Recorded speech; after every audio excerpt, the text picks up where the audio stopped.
Well, here we are. We're back, and it is the Astro Weather, and I am your Astro Weatherman, Robert Phoenix, and I am joined today by the Astro Weather cat, Miss Peachy. Come on up here. Come on up here. Your adoring fans want to see you. There she is, getting her Astro Weather catism in. Yes, yes. You are the cutest little thing, aren't you? Look at that. Look at that. If you want a little ray of sunshine in your life, there you go. There you go. She's such a creature of habit. She gets her little morning food, and she does her little morning constitutional, and then it's on the couch for the Astro Weather. That's how your day goes.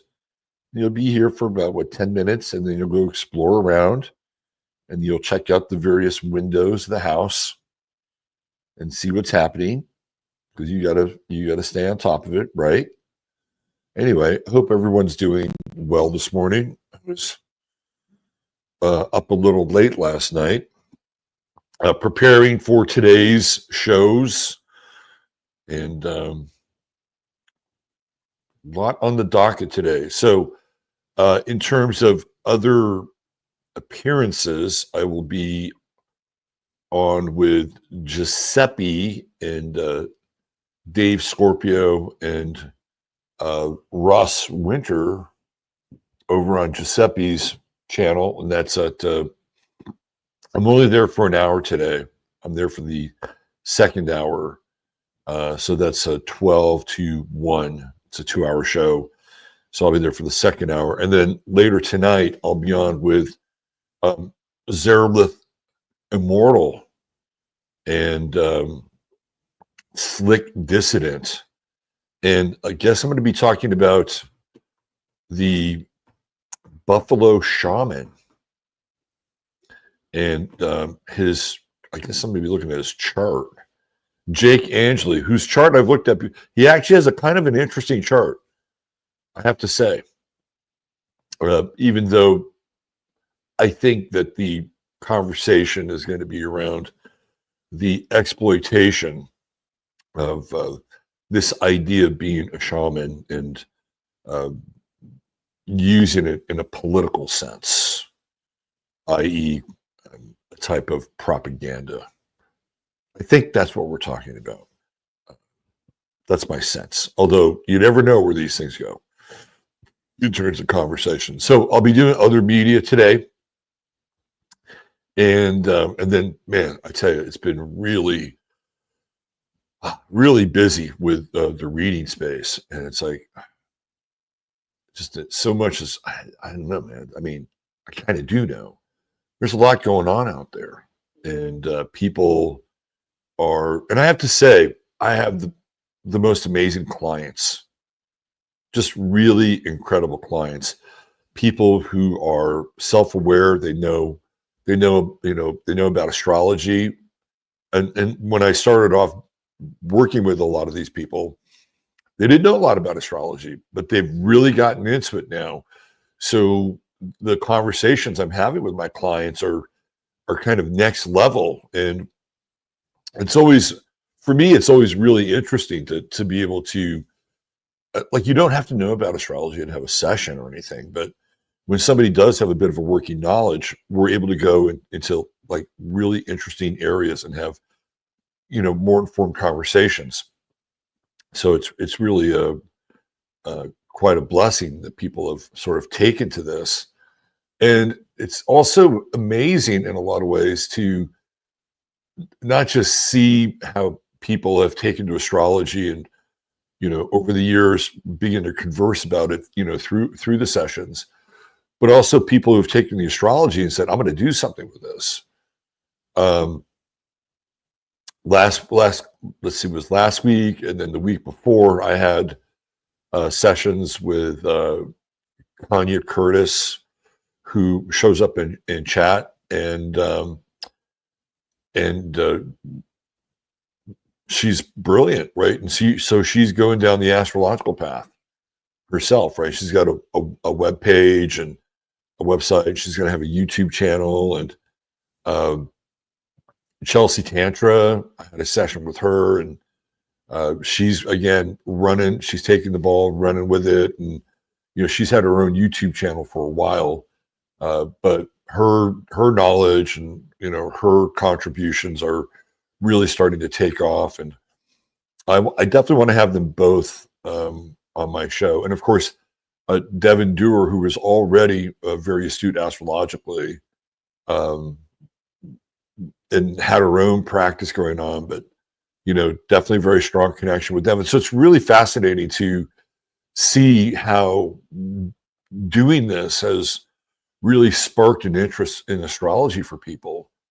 And anyway, I feel really blessed in that regard, because it's like watching your work sort of take fruit and blossom in other people, in either expanding their awareness around how astrology works and is important in their lives, and or it becoming an actual practice for them.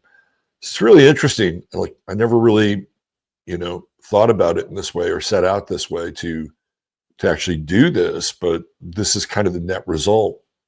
I had a session yesterday with a young guy in Maine, and again, very astute with his chart, and having pretty high level discussion about.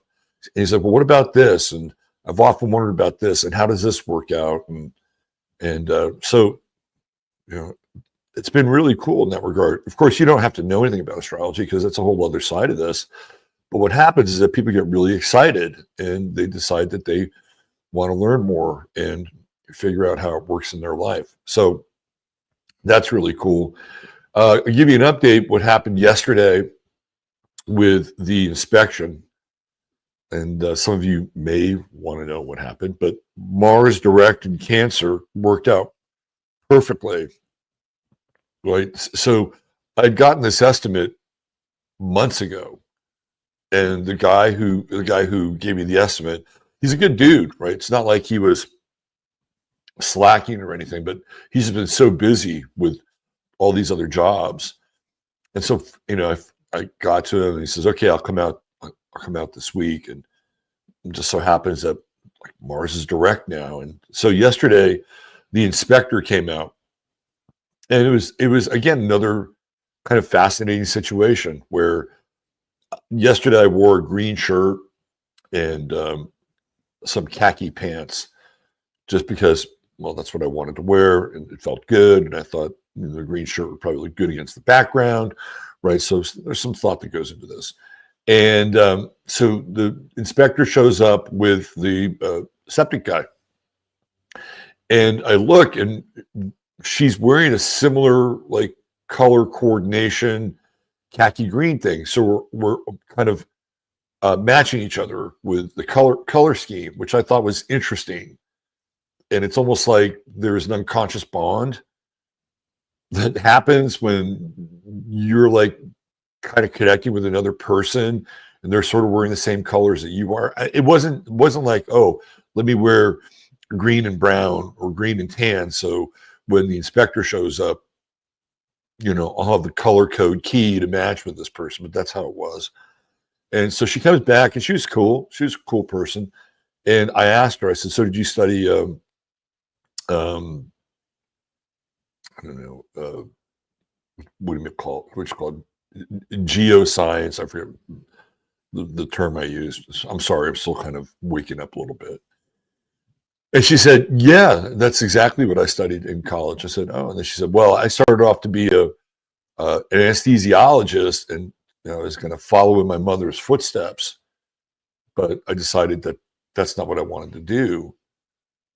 So I went into this area." I'm like, "Oh, that's cool." So we talked about that. Where'd you go to school? You go to A&M? No, I went to UTSA. We talked about that. And then at the end, she says, "Oh, I think I have your email, and I can send you," because I had to give her a check for part of the inspection. I said, oh, so your email address is astrophoenix@gmx.com. I said, yeah. She said, oh, do you do something with like the the planets and stars? I said, well, actually I do. But here in Texas, you have to be kind of careful about what you reveal or what you talk about, because most people don't really understand astrology. They're kind of threatened by it, and they think it's the occult or the devil or whatever. I said, yeah, I'm kind of do the stars and planets thing. And she goes, oh, what do you think about this alignment that's coming up? I said, oh, you mean when everything is in front of the sun? She says, yeah, that one. She says, and it's a new moon too. I said, yeah, that's right. There is a new moon as well.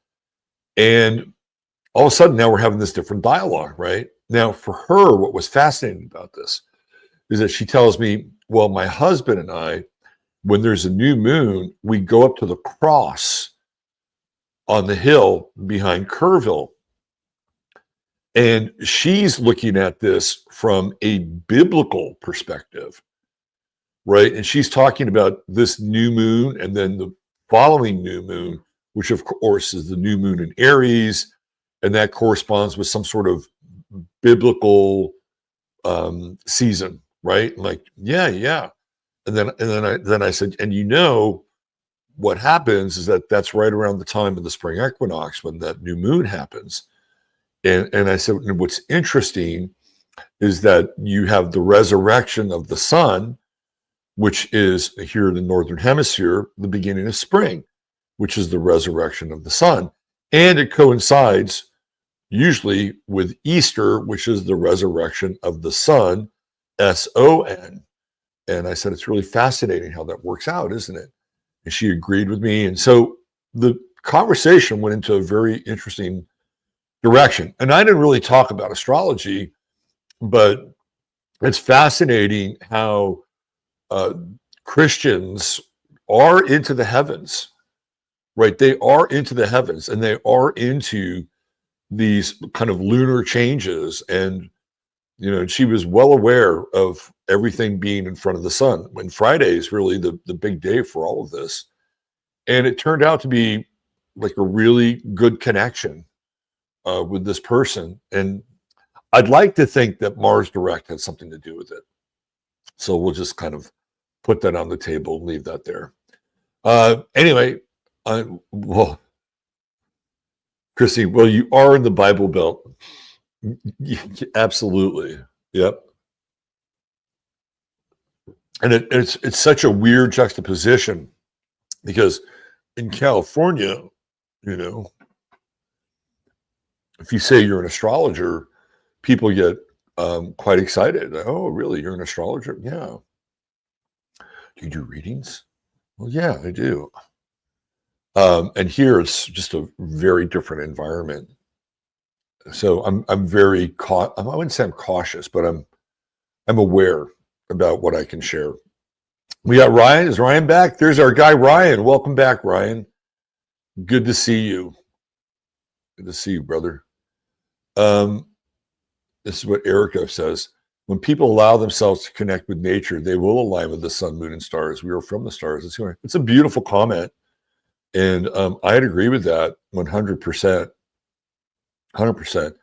And it goes to show you that there can be a common language that we do share with others. And we may not have the same belief system, but there are constants that are in our physical environment that we all have a relationship with. So there you go. Casglow. It's definitely difficult to find like-minded people in Texas. I would agree with that. And my position has always been to meet people where they are. That's what I've always attempted to do. I'm going to meet somebody with where they are. Because when you meet somebody with where they are, you can create a bridge and you can find a common ground, hopefully, to be able to connect with that person with. And as long as it doesn't get too polarized or too extreme, you can have a reasonable conversation with people and you can find out a lot about them, and you may actually learn something without going in and saying, okay, well, I have a, and we all have bias. We can't get away from that. That's like, it's who we are. We have personal bias. But I found in my life, it's easier to just meet people with where they are and then find out about them and what they're up to and who they are. And it's usually I usually have pretty good connections with people. It's every now and then, you run across, somebody's a total turd, but that's just the way this thing is set up. This is what, okay. So Christy, my experience is that the average Texan has no love for sarcasm. So it's really funny because every now and then, it's not that I poke the bear, but every now and then I will say something or do something that kind of moves them out of character. I had an experience, I'm not going to get into it, but I had an experience at a local Christmas party with the neighbor across the street. And I made a joke that was very politically incorrect, but it was a joke, and it was a knowing joke. And I actually thought it was very funny, but it put them sort of in a very uncomfortable position. But that's how it goes every now and then. Terry says, atheists are angry and aggressive toward Christians, but astrology, if not a proven science, uses a scientific method. Is not somebody, that's the other thing. I was talking with Lynette Jardine. She might be in chat today. And that's one of the things that I've always kind of made, like, I don't slam Christians. It's like, I'm not down with Christian hate. And usually I don't slam people for their belief systems in general, although there are some belief systems where it does push my buttons a little bit and my limits. And it's usually ones that are manipulative, and there are Christians that are manipulative too. Let's be honest, right? And I don't have a lot of patience for the dispensationalists who, like to play with the Israel story, right? I don't have a lot of patience for that. But by and large, I just, I let people be who they are for the most part. And my clientele is very, very broad based. I have people who are into same-sex marriage, and they're my clients. If they come to me, and they're people that want to grow and have character and virtue. Like, who am I to deny them, right, the ability to connect? So that's the way it is, right? Anyway, let's get on with the show. Welcome, everybody. We got a nice full house here. We got 234 people. And I'm actually really excited to talk about our star of the day today, because it's a very interesting star of the day. And I'm also, how do I say this? I'm also somewhat upset by what's happening here in Texas as it comes to, in regards to CBD, because CBD and CBD purveyors like our friend Chris at True Hemp Science, they're in the crosshairs. And all of a sudden, there's a consortium of people in Texas, a good old boy network, that wants to limit what people can do with CBD because they want to be the monopoly. They want to run the show. And Chris just told me about this yesterday, and they've hired a major lobbyist, and they're starting to go through here in Texas. We have session every other year. And so they want to be able to vote on limiting what purveyors of CBD can do with their product. And this is not because they want the public to be safe. It's because there are a couple of people who have a vested interest and they want to run the program. And eventually, Texas wants to set itself up to be a medical marijuana state and then perhaps a dispensary state, although that's way down the line. And it's the people who are in line to get those contracts and to run that through the state. They're the ones that want to eliminate the competition. So I'm going to try to get Chris on the show. Maybe we can get him on tomorrow for 15 minutes of flame and talk about this. It's a really big deal here in Texas. And because what happened is that the federal government said the states can do what they want with hemp and CBD. And so you have a state like Kentucky, and Mitch McConnell and Rand Paul set this up because Kentucky grows a lot of tobacco, and they needed a backup crop for their growers in case tobacco was going to be regulated out. And so they were the ones that pushed that across the finish line. And of course, it happens during the Trump administration. Everybody thinks, "Oh, this is great. Now we have this freeway, that for CBD across all these states in America," which is true. But now the states are looking at it and saying, "Well, we need to look at this." But it's not really the states; it's always the vested interests. And here in Texas, we have a good old boys network when it comes to politics, and it's kind of ugly to look at. And if you have, it's the same old story. If you have money and you can lobby, there's a very good chance you'll win, unless you're the Adelsons, who are not winning because they're going up against casino money from Oklahoma to keep them from opening their casino. But that's another story. All right, let's get into the weather. Here we go. All right. Let's see. Is it today? Today. It is today. All right. So we're kind of almost on a perfect show streak still, although I did start a minute late today. I guess you could tick that. Here's our moon. We are now in balsamic territory. And by Friday, we're going to have that new moon right there, right? And everything you can see, here's Pluto. And Pluto is conjunct Pallas now. This is a really interesting conjunction. Remember, Pallas is pattern recognition. And a lot of people are having their eyes opened around where things are going with technology.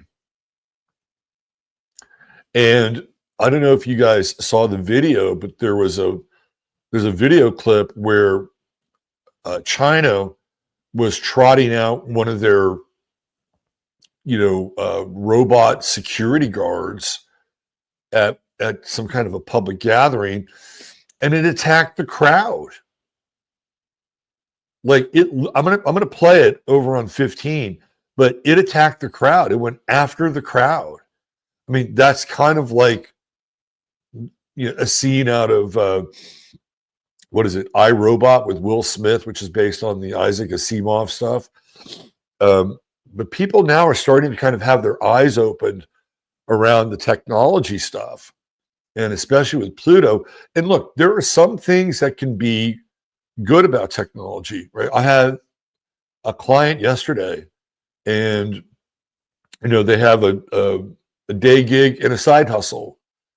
And, and I'm working with them on how to kind of prioritize and stay focused. And one of the things that I was looking at the chart, and I said, well, one of the things that you could really do here is get into some automation, which would streamline your workflow, and you could get like everything done in 40% of the time. Right. So there are, if you're like an entrepreneur or somebody who's running a business and you don't have a lot of hands, the automation stuff can be very helpful. I'm just saying. Right. So it can be used in ways that can be empowering, but it can also be used in ways that can be incredibly disempowering and ultimately removing us from the process. So it's a very fine line between using the available tools and the available tools using us. So it feels like with Pallas conjuncting Pluto here, there's an opportunity for people to get a glimpse into the future and how technology is going to transform our lives. It already has, but it's going to transform our lives in ways that we can't even really perceive right now. But the window is open, right? And Pallas is going to be hanging out there for a while. It's interesting how the, excuse me, the asteroids have literally all kind of changed positions at once. Ceres has just gone into Pisces, and we talked about Juno, which just went into Sagittarius. So all three of the asteroids, well, 3 out of 4, Vesta kind of right in the middle there in Scorpio, have all changed signs. And so when that happens, it brings kind of a different perspective to the I would say the totality of what else is going on, right? And we talked about the series a bit yesterday, and it's in Pisces, and Pisces is the dream. And Ceres represents how are you nurturing your dream. And I'm not sorry, but I'll use that as kind of a vernacular. I'm sorry, but if you don't have a dream, life gets very challenging. Like if you don't have a dream, what are you living for? Now, there is a kind of a school of thought that if you strip everything away and there's nothing, then there's very little between you and what your perceived reality is. And at that point, there's a whole nother level of awareness and cognition that can take place, which is not always easy because the stripping away part can be very painful, and that nothing is real and life has no meaning. So when you strip everything away, you kind of get to this, existential bottom. And that theoretically, at that point, it's kind of like, oh, the scales fall from your eyes and there's a new reality that emerges. So there is kind of a version of transformation that is connected to that kind of level of perception. But there's another, because we're dealing with Pisces, right? And Pisces is kind of wildly dualistic. And that'd be like the bottom end of Pisces. The top end of Pisces is what's your dream. And not everybody is wired for stripping everything away and living with complete nothingness. I guess that's kind of what what's his name? Eckhart Tolle did, right? Like he just stripped everything away. Life had no meaning, and he sat on a park bench, and then all of a sudden, this whole other awareness came to him. There's a validity to that. Not everybody's ready to go there, or is wired like that. And I do believe that we need a dream, and the dream or the illusion, whatever you want to call it, but I'd like to call it a dream. The dream is what keeps us going. And Ceres just moving into Pisces has a lot to do with nurturing your dream or your dreams. And I don't think you should let go of them. Because once you unless you're willing to just strip everything down to, it's kind of like you buy a house and all you have left is the walls, right? Everything else has been stripped down. And then you can rebuild it, but you have to get to that. Not everybody's willing to go there. And I'm not sure that you necessarily have to go there, right? And I think most people do better when they have a dream. And in a weird time, like the time we're in now, which is incredibly chaotic, what's going to happen next? Having a dream, I think, is important. It kind of gets into, again, this is all Piscean metaphoric stuff. Like if we got a cat in the backyard. Oh, Peachy sees the cat now. Oh, look at that. You see that, Peachy? There's that cat. Next, come back here and poop. Oh, Peachy's got her backup. Oh, yeah. That's her territory back there. Even though she doesn't go back there, that's her territory. I'll use a Piscean metaphor. If you're in a prison, which is very Piscean, what do? You've got 2 routes.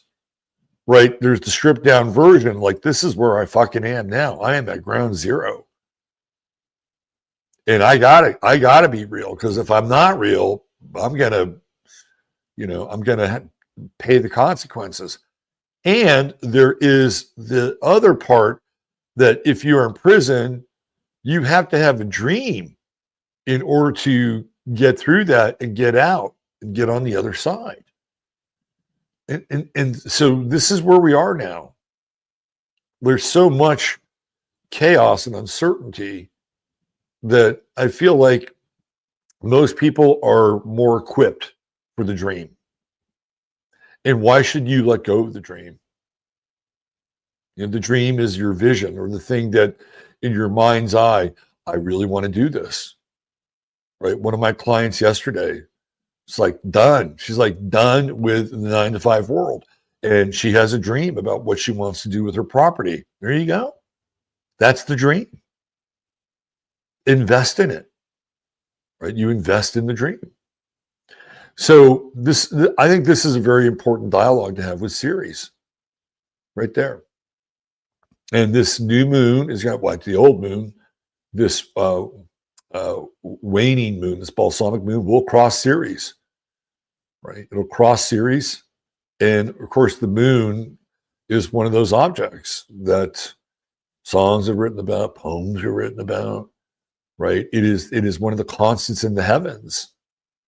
And in Pisces, of course, it takes on that kind of dreamlike effect.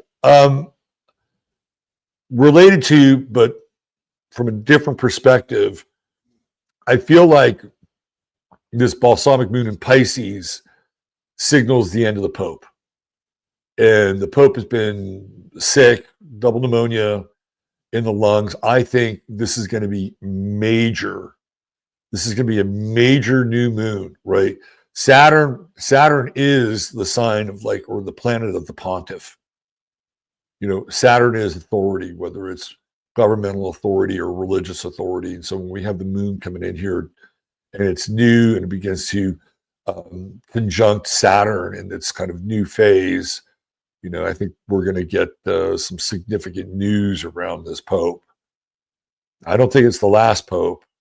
Some people do. I don't think it's the last Pope. I think we got another one. But after that, who knows? Because I think the next Pope they choose will be young. It'll probably be somebody in their 50s who could theoretically live another 25 or 30 years and oversee the Catholic Church, whatever. Not a huge fan, but I feel like that's coming. And that's going to be a big event.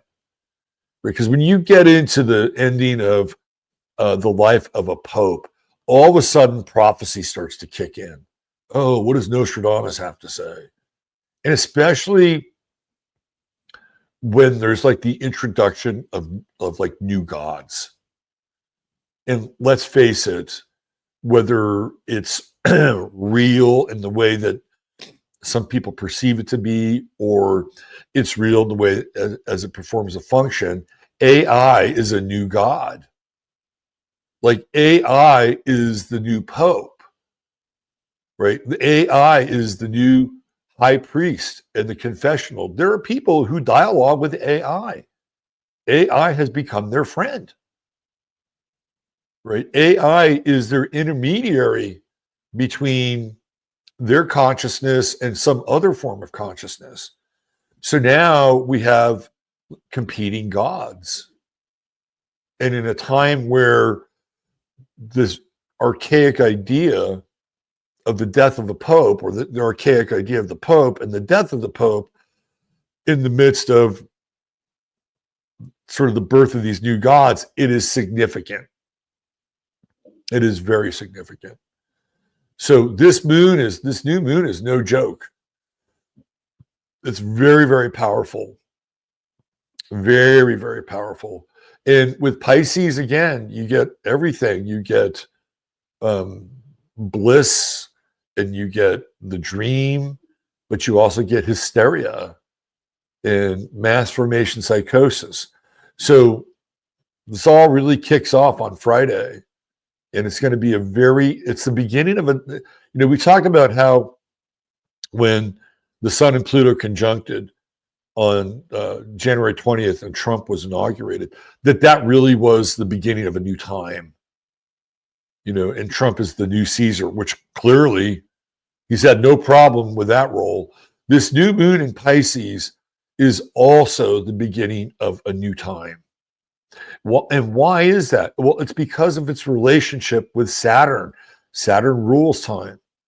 And when we have the moon here, the new moon here, right kind of in the midpoint between Saturn and the sun, it is the arbiter of time, right? Because Saturn rules time. Mercury is also connected to time as well. So it's going to be, Friday is a very interesting day. Like there is something fairly momentous about Friday.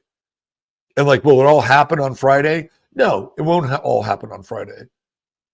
But it's the beginning of something. It's the beginning of a kind of a new spiritual awareness in a lot of ways. And something unseen. Like there's like this thing that moves into motion. Now, I'll also bring in the fact that one of the things that connects us besides the luminaries is tragedy. Like tragedy, real tragedy, not fake tragedy, not psychologically operative tragedy, that connects us. Because we all have a sense of, holy shit, that could have been me, or that could have been my kid, right? Or that could have been my wife or my husband or whatever, right? That's how we relate to tragedy. We always say, well, it could have been us. And it feels like this new moon has some of that as well. Like there's something about it that kind of draws us together, but it may not be in the most uplifting way. I got a text from a good friend of the show this morning, and she said, new moon in Pisces, there's going to be flooding. Well, I think there will be flooding. Why? Well, because we've had an amazing amount of ice pack and snow here in North America, and it's going to thaw out. And what happens when it thaws out? We have more water, right? And we've seen what these evil bastards will do at times in order to accelerate a disaster. They'll blow a dam, they'll empty a dam, they won't fill a dam, they don't give a damn, right? That's part of it too. So keep your eye on, and I talked about this before, excessive water. Excessive water coming through this heavy Piscean time, which I do believe coincides with ice melt. And there could be other things that are associated with it. And again, it's one of those things that kind of draws us together, right? In the same kind of emotional time-space experience. So very interesting. This is a very interesting time. And today the moon is also square Uranus. And that can be disturbing. Very, very disturbing. And one of the things that I'll point out, and this kind of goes back to the beginning of the conversation that we had at the start of the show. There are people that you think you have commonality with. And today is one of those days where that commonality is tested.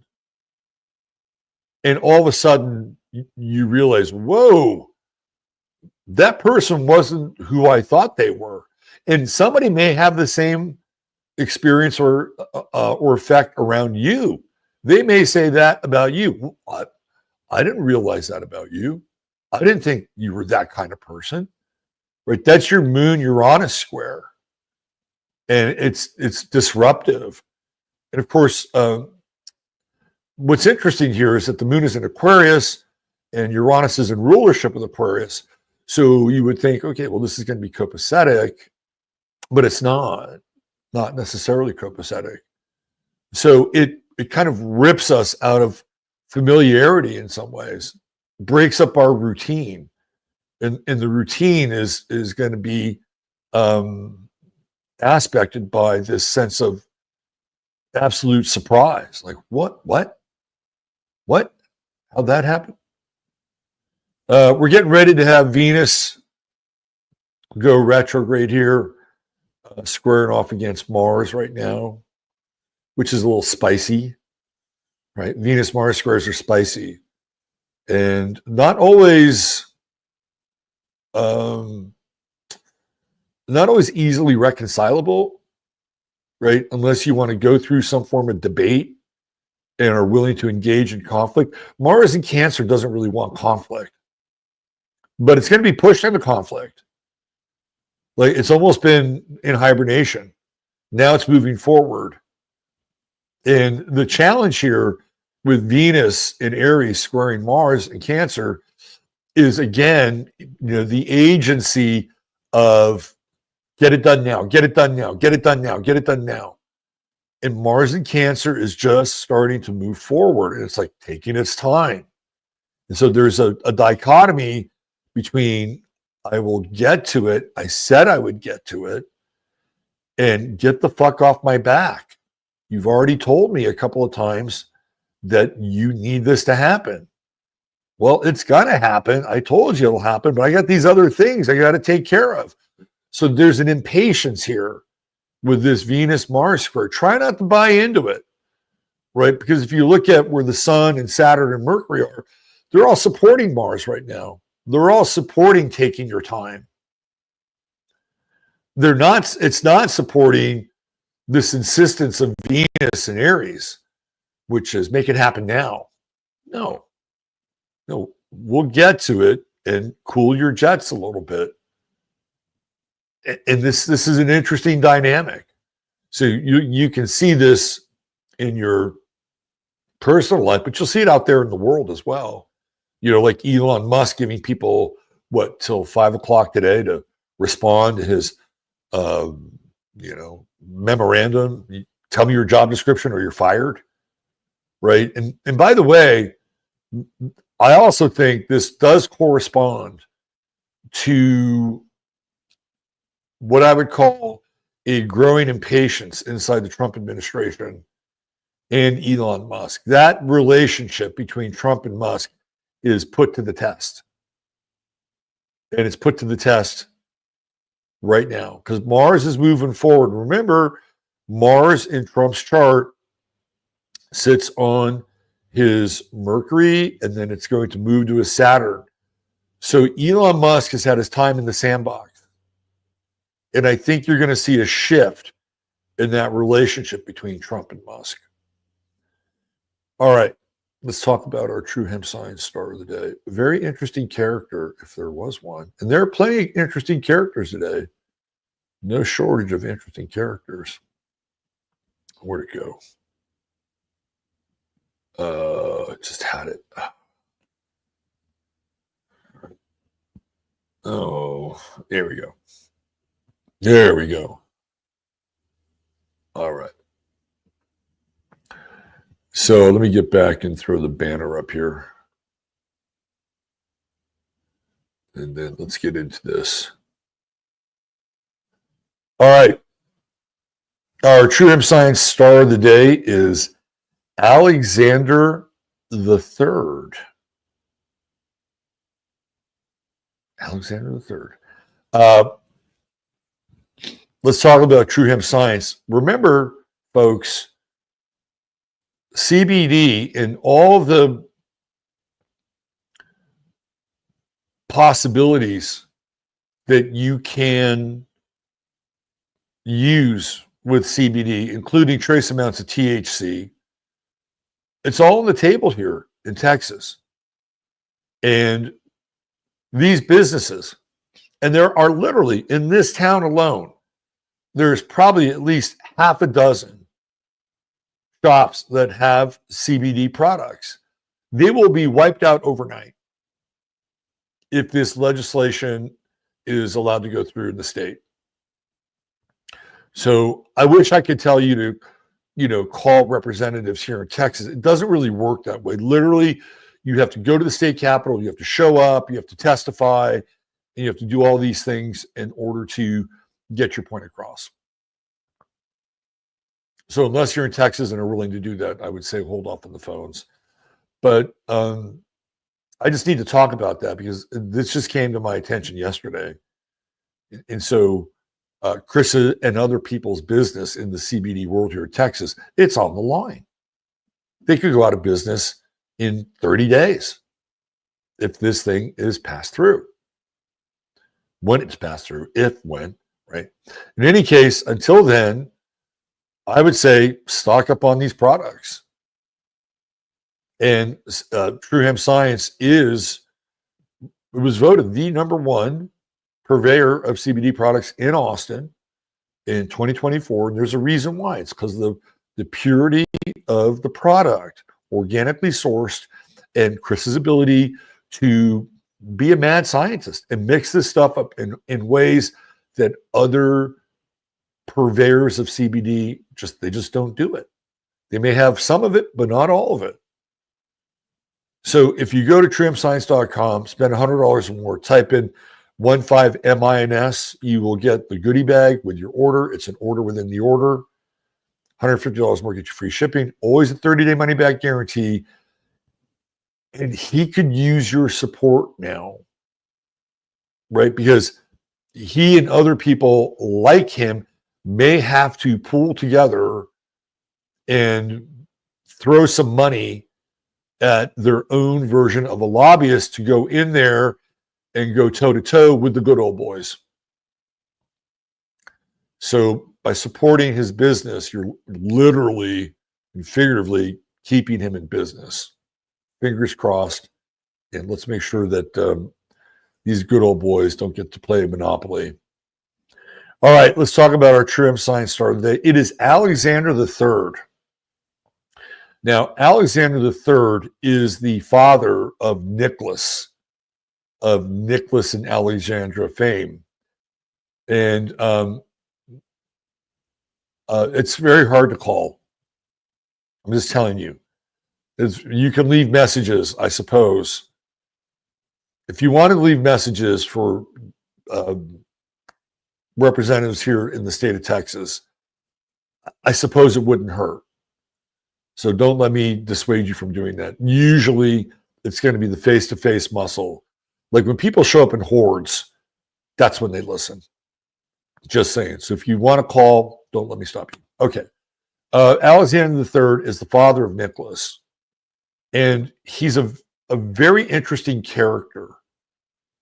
And his father, his father was, I believe, Nicholas the First. And he had an older brother. And his older brother was the one who was in line to rule Russia. And his father had started these liberal reforms in Russia and knew that there was going to come a time when the aristocracy was going to become challenged. And he was trying to kind of open up Russia as kind of more of a democratic model. But the problem is that there's the saying, when you give people an inch, they'll take a mile.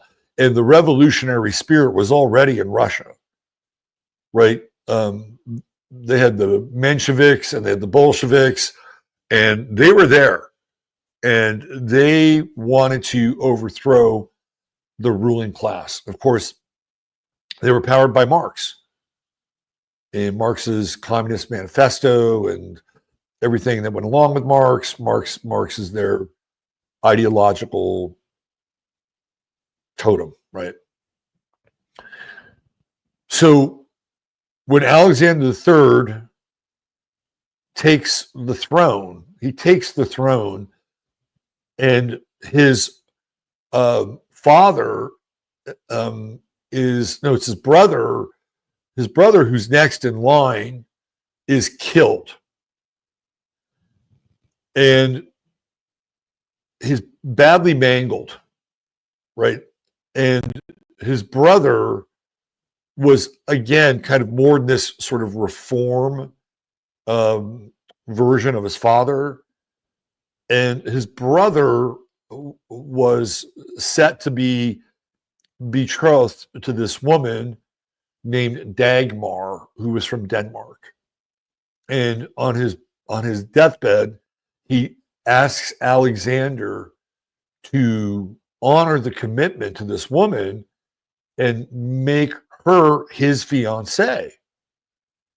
And Alexander agreed to that. Alexander III agreed to that. So this woman, Dagmar, who's from a royal family in Denmark, becomes his wife. And they wind up becoming incredibly happy. And his father had been a philanderer. And there was an ongoing affair with this woman named Catherine in the Russian court, apart from his mother. And Alexander didn't like that. This guy was kind of interesting in sort of the genetics of the time. He was considered to be a giant. Now, he was 6'3". Now, I'm 6'3". But he was considered to be a giant back then. But not only was he a giant, but he was also very strong. He was legendary for his strength. Supposedly, he could take a deck of cards and tear them apart in his hands. So this is a guy that had an iron will. And he was like, fuck this reform. I'm not going there. I have a different agenda. And you can see this in his chart, right? You can see this in his chart. He's got Pluto, Moon, Jupiter, Uranus, Vesta, all in Aries. This is a guy he's a Pisces with basically an unaspected sun, but he has an absolutely ironclad will. When we think of Aries, what do we think of? We think of a unified whole, right? We think of the monad. This Aries is pure will, unmanifest. It becomes manifest through action. And so what is Alexander III? What is his plank that he's going to stand on as the ruler of Russia? It's Russia.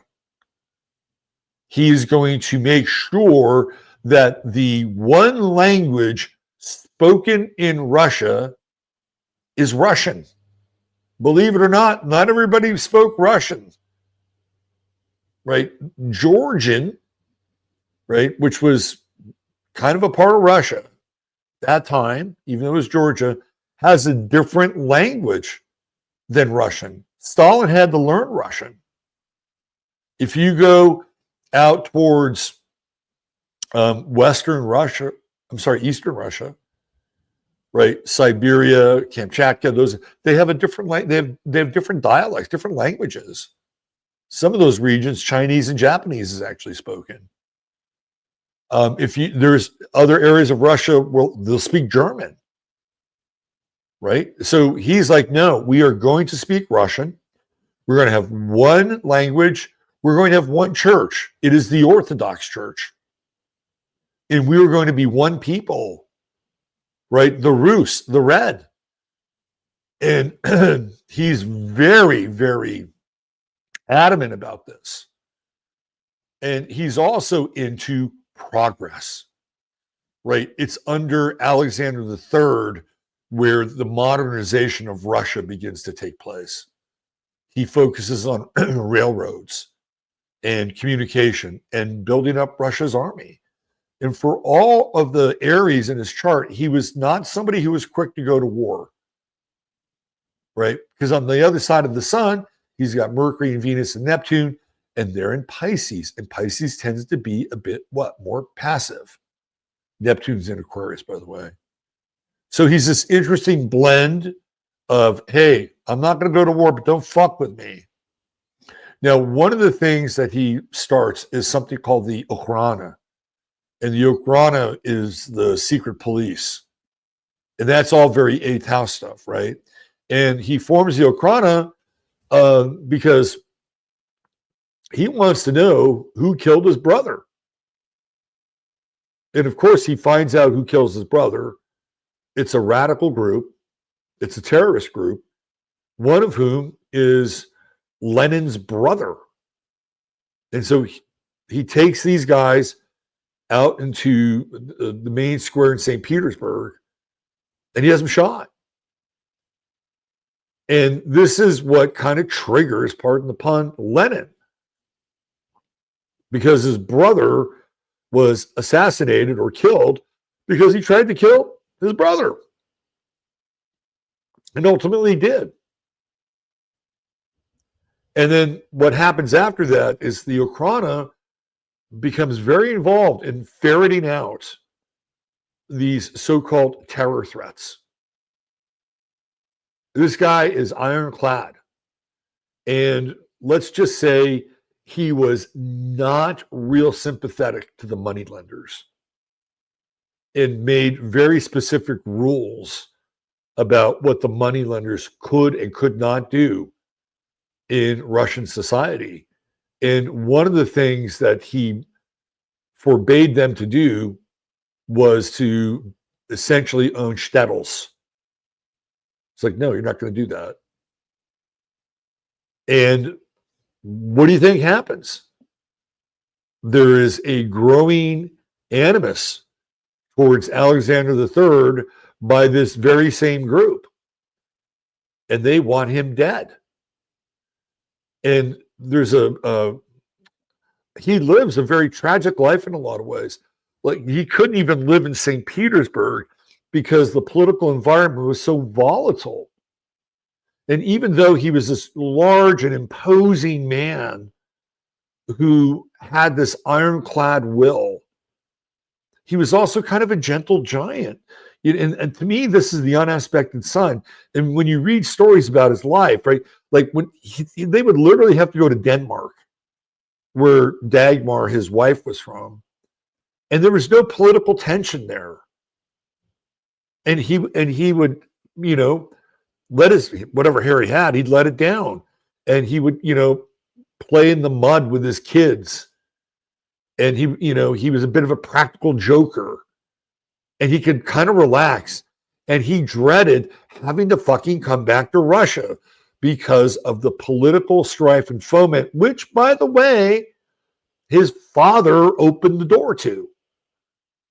And these people are related to who? The Windsors. And he would have communication with the Windsors. And he would say, you people are so lucky that when they would get together, they would meet up in Denmark, the royal family reunion, right? He would say, you're so lucky you get to go back to a country where you don't have any strife. I only wish I could have that. It was so bad that he couldn't even live in St. Petersburg. He had to move away from what they call the Winter Castle. And there was, total guard 24/7. This person could not do anything without a high level detail of security with him.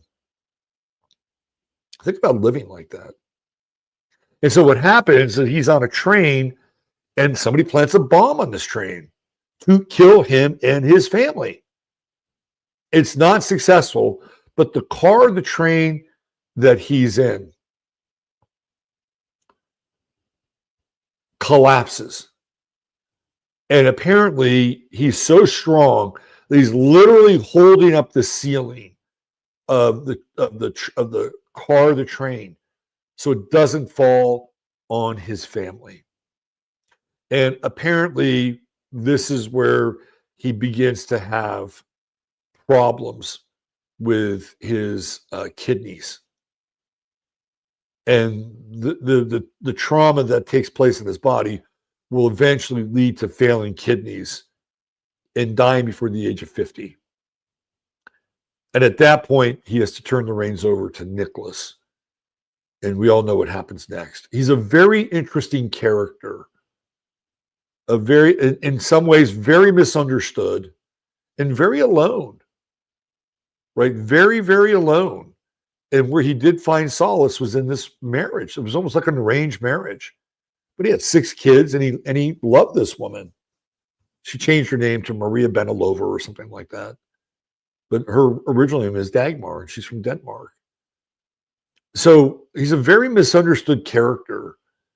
And he was, in a lot of ways, kind of the first nationalist. If you look at Vladimir Putin, different Vladimir. Putin is kind of a modern day Alexander III. He reintroduces the Orthodox Church into Russia. He's trying to make Russia Russia again.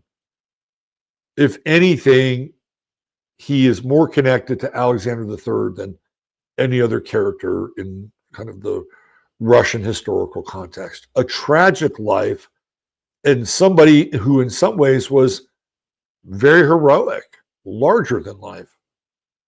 In his premature death ultimately leads to the downfall of Tsarist Russia.